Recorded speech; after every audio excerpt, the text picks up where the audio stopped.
Assalamualaikum warahmatullahi wabarakatuh. Halo anak-anak sekalian, bagaimana kabar kalian hari ini? Semoga sehat selalu ya, dan jangan lupa untuk selalu menerapkan protokol kesehatan di masa pandemi ini. Nah, perkenalkan, nama Bapak Dika Rizky Nugraha. Kalian bisa panggil Bapak Dika. Nah, pada kesempatan kali ini, Bapak akan sedikit sharing, akan sedikit berbagi ilmu dengan kalian tentang pelapukan pada tanah. Nah, sebelum kita belajar, sebelum kita mengawali semuanya, alangkah baiknya kita berdoa terlebih dahulu ya. Berdoa dimulai.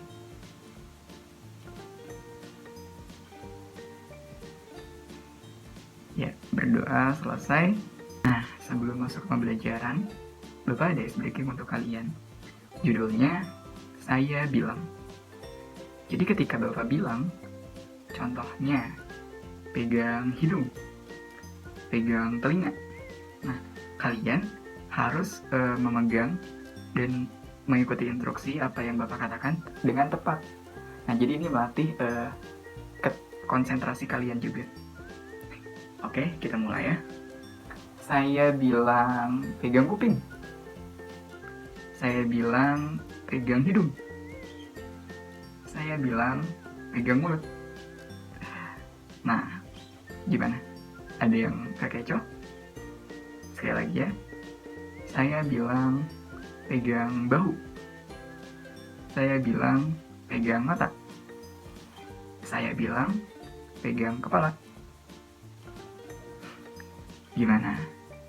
Udah semangat belum? Semoga kalian terhibur ya. Nah, sekarang kita masuk ke pembelajaran. Sebelum masuk ke pembelajaran, kita harus tahu dulu nih, apa sih tujuan pembelajarannya? Nah, jadi tujuan pembelajaran kali ini, yang pertama kalian mengetahui apa itu pelapukan, yang kedua jenis-jenis pelapukan pada tanah, dan yang ketiga kalian mengetahui dampak dari pelapukan itu sendiri. Nah, jadi seperti itu tujuannya. Baik anak-anak, sebelumnya ada yang tahu nggak apa sih itu pelapukan? Nah, jadi pelapukan merupakan proses hancurnya batuan menjadi tanah. Dan pelapukan ini merupakan proses yang berlangsung sangat lama. Kemudian untuk faktor dan jenis-jenis pelapukannya akan kita bahas di penjelasan berikutnya.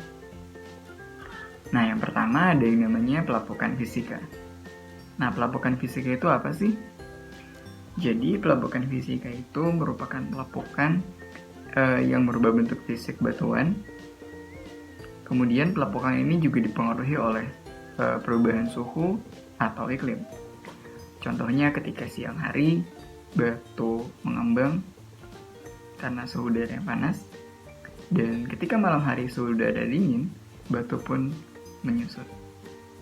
Kemudian selain itu juga ada dikarenakan oleh hujan. Ketika batu terkena air terus-menerus, tentunya akan hancur, dan memang dalam proses yang lama. Jadi pelapukan fisika merupakan pelapukan yang dipengaruhi oleh iklim dan berlangsung dalam waktu yang lama. Nah, yang kedua, ada yang namanya pelapukan biologi. Jadi, pelapukan biologi ini merupakan pelapukan yang dipengaruhi oleh makhluk hidup. Contohnya, penguraian batu menjadi tanah oleh lumut. Nah, jadi lumut tersebut merupakan makhluk hidup yang menempel pada batu tersebut, yang kemudian menghancurkan batu tersebut hingga menjadi tanah. Dan tentunya proses ini juga berlangsung cukup lama, jadi tidak dalam kurun waktu beberapa minggu atau beberapa bulan, tapi bertahun-tahun.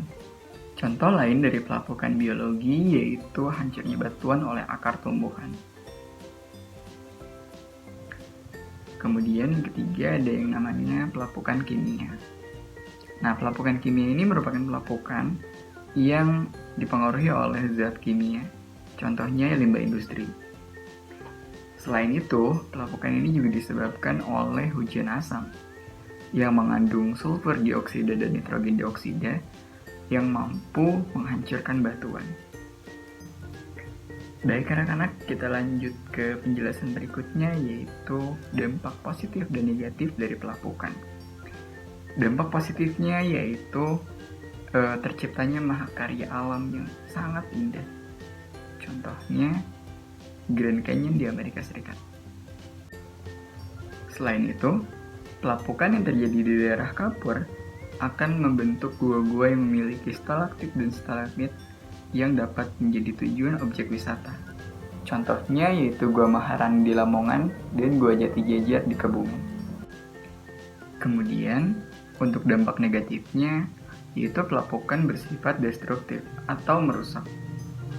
Dan karena bersifat merusak, pelapukan tersebut dapat merugikan manusia, yaitu dengan menghancurkan batuan-batuan termasuk bangunan. Selain itu, pelapukan juga bisa merusak candi-candi. Nah, untuk tugasnya, kalian coba cari dampak positif dan dampak negatif lainnya selain dari yang Bapak sebutkan tadi ya. Tentunya masih banyak lagi dampak-dampak yang lain. Nah, bagaimana?